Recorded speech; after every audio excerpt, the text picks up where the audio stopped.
जय गुरु जी। संगत जी, जैसे कि हमें पता है कि हमारे जो गुरु महाराज जी हैं, उनके श्री चरणों में जाते ही हमारे सारे कष्ट दूर हो जाते हैं। संगत जी, हमारे गुरु जी हमारे लिए इतना कुछ करते हैं कि हम वो चीज़ें सोच भी नहीं सकते। जहाँ पर मेडिकल साइंस, जहाँ पर बाकी पंडित जो शास्त्री हैं वो भी हार जाते हैं, तो संगत जी वहाँ हमारे गुरु जी का काम शुरू होता है। संगत जी, गुरु जी हमेशा कहते थे, वहमों में भरमों में कुछ भी नहीं पड़ा, कहीं पर जाने की ज़रूरत नहीं है, कोई तुम्हारा कुछ नहीं बिगाड़ सकता जब तक मेरा आशीर्वाद आपके परिवार के ऊपर बना रहेगा। संगत जी, अपने परिवार के ऊपर गुरु जी का आशीर्वाद बनाने के लिए हमें सिर्फ सच्ची श्रद्धा और अपने गुरु जी के लिए प्रेम की ही ज़रूरत है, और गुरु जी हमसे कुछ भी नहीं चाहते। संगत जी, आज का जो ये सत्संग है वो गुरु जी पर आपका विश्वास और बढ़ा देगा। इतना गहरा सत्संग है संगत जी, इसे पूरा ध्यान से सुनिए और सत्संग को लास्ट तक सुनिए संगत जी, ताकि गुरु जी की कृपा आप सब पर भी बनी रहे। जैसे कि गुरु जी कहते थे कि सत्संग पूरा सुनना चाहिए, क्योंकि सत्संग सुनने से भी भला होता है और सुनाने से भी भला होता है। तो संगत जी, आइए हम सब मिलकर अपना कल्याण करते हैं गुरु जी के सत्संग सुनने और सुनाने से। मेरे इस चैनल को सत्संगत जी प्लीज़ आप सब्सक्राइब कर दीजिए, ताकि आपको जब भी कोई नई अपडेट्स आए तो मेरे सत्संग का आपको पता चल जाए। तो आइए संगत जी, हम स्टार्ट करते हैं। संगत जी, आज का जो ये सत्संग है वो जनरल मल्होत्रा अंकल का है। जनरल कपूर के बारे में तो आप सब जानते ही होंगे। Malhotra uncle general Kapoor uncle के साले थे। संगत जी, मल्होत्रा अंकल भी आर्मी ऑफिसर थे, और ये परिवार पहले गुरुजी पर विश्वास नहीं करता था। उन्हें लगता था कि ये सब सब जो चीज़ें हैं वो सब ढोंग ही हैं, गुरुजी ऐसे कुछ भी भगवान नहीं है। लेकिन गुरुजी ने तो उनकी लाइफ में जो चमत्कार किए, उसने उनका पूरा जीवन ही बदल दिया। संगत जी, कपूर अंकल बताते हैं कि उनके परिवार पर किसी ने बहुत भयानक ब्लैक मैजिक कर दिया था। उनका बेटा बहुत बीमार रहता था, घर में अजीब आवाज़ें आती रहती थी, और उनका मानसिक संतुलन पूरी तरह ख़त्म हो चुका था। संगत जी, हार कर जो जनरल मल्होत्रा अंकल हैं, उन्हें दिल्ली के एम्पायर स्टेट में आश्रम में गुरु जी के दर्शन के लिए लेकर गए। कपूर अंकल ने मल्होत्रा अंकल की बात तो नहीं टाली, वो उनके कहने पर गुरु जी से मिलने के लिए चले गए। संगत जी, जैसे ही ये परिवार गुरु जी के सामने बैठा तो गुरु जी ने उन्हें देखा, और उनके बोलने से पहले ही बोले कि बड़े टोने टोटके करवा के आया है, तेरा परिवार सब बर्बाद कर दिता इस टोने टोटके ने। संगत जी, ये सुन के वो बहुत ज़्यादा हैरान हो गए कि गुरु जी को कैसे पता, हमने तो अभी तक उनसे कोई बात भी नहीं की कि हम यहाँ किस लिए आए हैं। संगत जी, गुरु जी ने उन्हें लंगर प्रसाद खाने को बोला। जैसे ही उन्होंने लंगर प्रसाद खाया, उनके बेटे को बहुत तेज़ वॉमिटिंग हुई। वॉमिटिंग के साथ कुछ काले रंग का अजीब सा पदार्थ निकला। गुरुजी ने जब उसे देखा तो गुरुजी ने बोला कि जा, तेरे घर दा कल्याण कर दिता।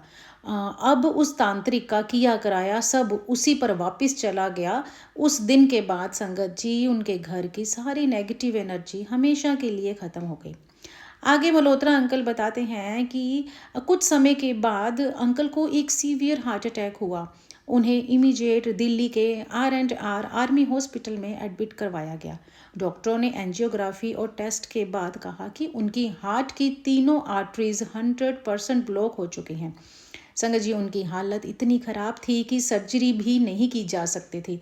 डॉक्टर्स ने कह दिया था कि ये कुछ ही घंटों के मेहमान हैं।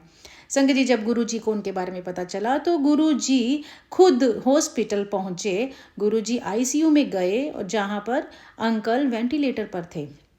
गुरुजी ने अंकल की चेस्ट पर अपना हाथ रखा और उन्हें जोर से थपथपाया। गुरुजी ने बोला, उठ मल्होत्रा, चल उठ, तेनू कुछ भी नहीं होया है, तू बिल्कुल ठीक है। संगत जी, अगली ही सुबह जब डॉक्टर्स ने फिर से चेकअप किया तो अंकल का हार्ट बिल्कुल नॉर्मल फंक्शन कर रहा था, जैसे उन्हें कभी हार्ट अटैक आया ही नहीं था। संगत जी, ब्लॉकेज का तो नामो निशान नहीं था। डॉक्टर्स भी हैरान हो गए। उन्होंने कहा कि ये मेडिकल मिरेकल ही है, ये और कुछ भी नहीं है, ऐसा हो ही नहीं सकता। लेकिन जहाँ गुरु जी हैं तो वहाँ सब पॉसिबल है। एक बार अंकल बताते हैं कि उनके परिवार के साथ लुधियाना से दिल्ली हाईवे पर कार से वापस आ रहे थे। रात का समय था और उनकी कार की स्पीड बहुत ज़्यादा फास्ट थी। सडनली हाईवे पर एक बड़ा ट्रक बिना किसी इंडिकेटर के उनकी कार के सामने आ गया। कार डायरेक्ट ट्रक के नीचे घुस गई। कार के आगे का हिस्सा संगत जी पूरी तरह से पिचक गया। अंकल बताते हैं कि क्रैश होते ही अंकल को लगा कि अब कोई नहीं बचेगा, लेकिन उसी सेकंड पूरी कार के अंदर गुलाब की बहुत ही अच्छी सुगंध भर गई। जब आसपास के लोगों ने उन्हें कार से बाहर निकाला तो कार की हालत देखकर सब बोल रहे थे कि अंदर कोई जिंदा नहीं बचा होगा, कितना बुरा एक्सीडेंट हुआ है। लेकिन चमत्कार तो ये था कि जनरल मल्होत्रा और उनकी वाइफ और उनके बच्चों को एक भी खरोच नहीं आई थी।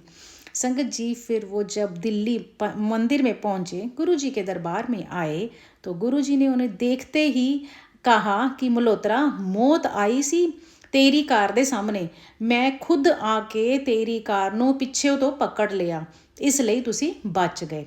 संगत जी ये सुनते ही मल्होत्रा अंकल और उनका परिवार बहुत ही भावुक हो गया। उन्होंने गुरु जी का बहुत बहुत शुक्राना किया। मल्होत्रा अंकल बताते हैं कि ऐसे बहुत छोटे छोटे मिरेकल्स तो उनके साथ गुरु जी ने कई बार किए हैं, और गुरु जी का जो बख्यान कर सकते हैं वो कहते हैं कि मैं कुछ भी नहीं बोल सकता, इतने मेरे पास शब्द भी नहीं है जितने गुरु जी ने मेरे ऊपर कृपा की है। संगत जी मल्होत्रा अंकल का और उनके परिवार का जो विश्वास था गुरु जी पर बहुत ज़्यादा अटूट हो चुका था इन इंसिडेंट्स के बाद। संगत जी गुरु जी कहते थे कि जब तुम उन पर पूरा विश्वास कर लेते हो ना, तो तुम्हारी सेफ्टी की जिम्मेवारी भी मेरे ऊपर आ जाती है। गुरु जी के पास मौत को भी टाल देने की शक्ति थी, वो अपने भक्त की किस्मत के लेख को बदल देते थे। तो संगत जी आओ हम सब मिलकर अपने गुरु जी का शुक्राना करते हैं और उनका मंत्र जाप करते हैं। ओम नमः शिवाय, शिव जी सदा सहाय। ओम नमः शिवाय, गुरु जी सदा सहाय। संगत जी अगर कोई भूल चूक हो गई हो तो प्लीज़ मुझे माफ़ कर दीजिए और मेरे चैनल को सब्सक्राइब कर दीजिए ताकि आपको मेरी अपडेट्स आती रहें। जय गुरु जी, शुक्राना।